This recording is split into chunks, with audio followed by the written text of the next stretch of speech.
opressão, clamor e libertação.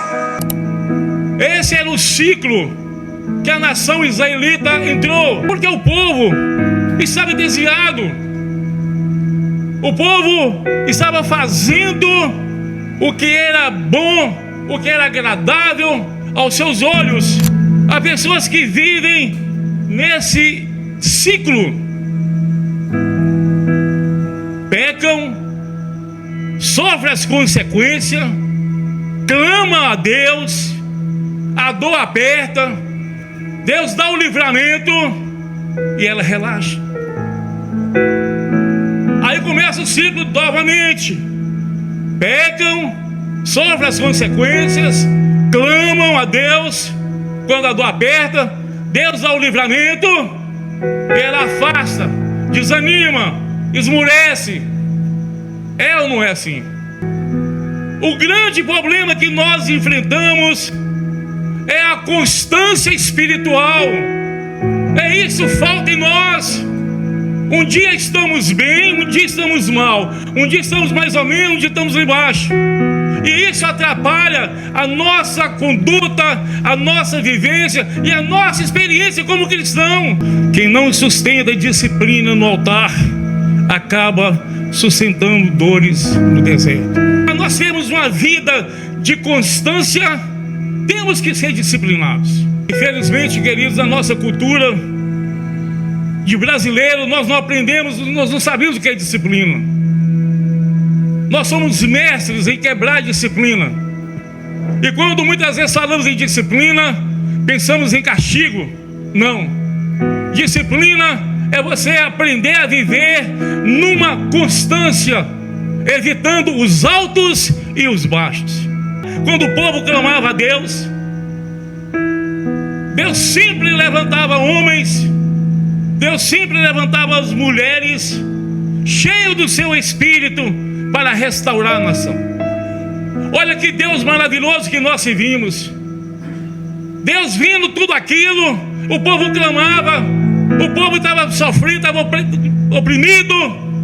Deus sempre levantava um para levar alívio àquela situação. Os juízes surgiram como resposta da misericórdia de Deus em tempo de crise espiritual.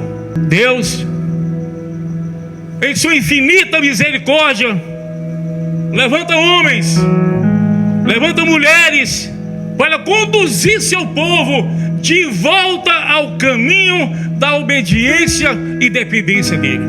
Quando nós saímos da vontade, quando nós saímos do eixo, quando nós saímos do caminho, nós caímos na opressão. Olha a bagunça que estava a nação de Israel. Servimos a um Deus do impossível, um Deus que quando o povo clama, Ele levanta homens e mulheres para socorrê-lo. Um homem que pode pegar um útero estéril e transformar em bênção. Eu não sei, queridos, como está a sua vida. Eu não sei como você chegou. Eu não sei como você está aqui. Mas o Deus que eu sirvo, que essa igreja serve, tem o poder de transformar, tem o poder de mudar. Glória a Deus. No livro de Juízes, querido, no capítulo 13, primeiro, a mãe de Sansão não podia beber vinho forte. Segundo, não podia comer comida imunda.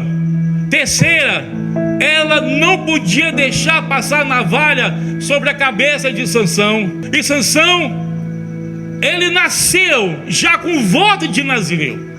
Então ele tinha que seguir, cumprir essas regras. As regras de Sansão eram: primeiro, não cortar o cabelo. Segundo, Sansão não podia beber bebida forte. Terceiro, Sansão não podia tocar em cadáver, seja humano ou seja de animal. Antes da força, o que aconteceu? Veio a separação. Antes da unção, vieram os limites. Antes da manifestação pública, houve uma preparação silenciosa. Queridos, a força de Sansão não vinha dos seus músculos. A força de Sansão não vinha do seu porte físico. A força de Sansão não vinha da sua capacidade humana. A força de Sansão, ela vinha da força da aliança. A força de Sansão vinha da força do propósito. A força de Sansão vinha da força da consagração e do chamado. Nós temos um propósito. Olha a vida de Sansão. Você acha que você veio aqui na terra simplesmente por vir? Você veio aqui na terra para levantar, tomar café e trabalhar, voltar, almoçar, dormir? Não! O grande problema é que muitas vezes nós não sabemos identificar, ou passamos a vida inteira sem saber qual é esse propósito, qual é esse objetivo, qual é a missão que nós temos para cumprir. Sansão apaixona por uma moça filisteia, e ele diz aos pais: ela agradou aos meus olhos. Sansão toma uma decisão pelo que ele viu. E nessa noite eu quero te fazer a seguinte pergunta: você tem tomado decisões ou feito as suas escolhas baseada no que te agrada ou no que está alinhado com a vontade de Deus? Como você tem feito as suas escolhas? Tomamos decisões pelo brilho, tomamos decisão pelo cheiro, tomamos decisão porque achamos maravilhoso. Mas essas decisões, eu não digo só entre homem e mulher, em todos os sentidos. As suas decisões até hoje são baseadas em quê? Você faz escolhas pelo impacto imediato ou pela convicção constituída em oração, em jejum ou em consagração? Não é só profetizar, não é só revelar, não é só cair no representé de Jeová, não. Maturidade espiritual é saber que nem tudo que eu desejo deve ser escolhido. O pai de Sansão então responde para ele: não há porventura mulheres entre as filhas dos teus irmãos? Os filisteus não eram um povo, era um povo diferente. Eles eram opressores de Israel. Agora vejam só, olha aonde Sansão vai se meter. Sansão, um homem escolhido, um homem abençoado, um homem separado, um homem com a missão, um homem com um propósito. Ele olha para uma mulher e fala: ela é agradável aos meus olhos. E vai escolher quem? Uma pessoa que é o contrário ao princípio da vida de Sansão. Queridos, quantas vezes já aconteceu isso com a gente? Quantas vezes nós tomamos decisões com pessoas, fazemos alianças com pessoas que não tem nada a ver com o nosso chamado, não tem nada a ver com o nosso ministério, não tem nada a ver em nada nosso, mas nós apenas olhamos e gostamos e falamos assim: olha, é essa, a bênção é essa. Existem pessoas que são cheias da graça de Deus, mas também alimentam desejos que contradizem a consagração que carrega. Existem líderes que ministram com poder, mas lutam em silêncio para vencer determinados desejos. Quantas vezes, querido, nós olhamos líderes que estão no altar, líderes de louvor, daquele outro,